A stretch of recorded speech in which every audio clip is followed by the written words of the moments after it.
আমরা জাতীয় নাগরিক পার্টির তরফে বারবার বলেছি যে সরকার যে নির্বাচনের সময়সীমার কথা বলেছে, যে কোনো সময় নির্বাচন আয়োজন করতে পারে সরকার, কিন্তু তার আগে সরকারের অবশ্য পালনীয় কিছু কর্তব্য রয়েছে। সংস্কারগুলোকে বাস্তবায়ন করা, বিচারকে দৃশ্যমান পর্যায়ে উন্নীত করা এবং মাঠ প্রশাসনের নিরপেক্ষতা নিশ্চিত করা, একটা লেভেল প্লেইং ফিল্ড ইনশিওর করা।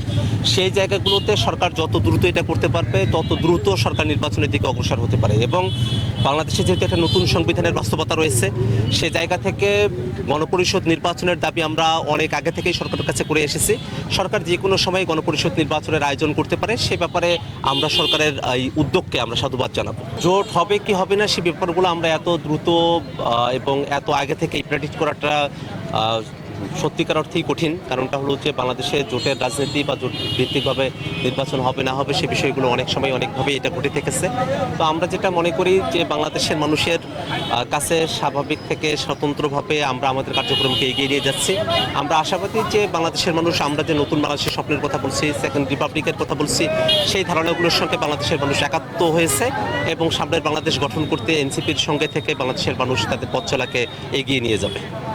দেশে নির্বাচনের যে কথা বলা হয়েছে তার আগে সংস্কার এবং বিচারকে দৃশ্যমান পর্যায়ে উন্নীত করা, সেটা আমাদের কর্মসূচির অংশ এবং আমরা মনে করি যে এই জায়গাটাতেই এখন জাতির দৃষ্টি নিবদ্ধ রয়েছে যে বাংলাদেশের সংস্কারগুলো আসলে কতটুকু বাস্তবায়ন হলো।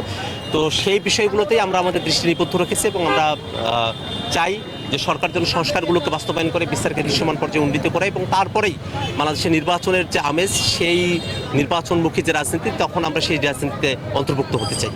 আমরা বারে বারেই একই কথাই বলছি যে বাংলাদেশের নির্বাচনের আগে সরকারের কিছু কর্তব্যের জায়গা রয়েছে, সেগুলো যাতে সরকার সঠিকভাবে সম্পাদন করে সেইটাকেই আমরা এখন ফোকাসে রেখেছি। আমরা সেটাকেই অর্জন করতে চাই, সে বিষয়গুলো নিয়েই মানুষের সাথে কথা বলতে চাই।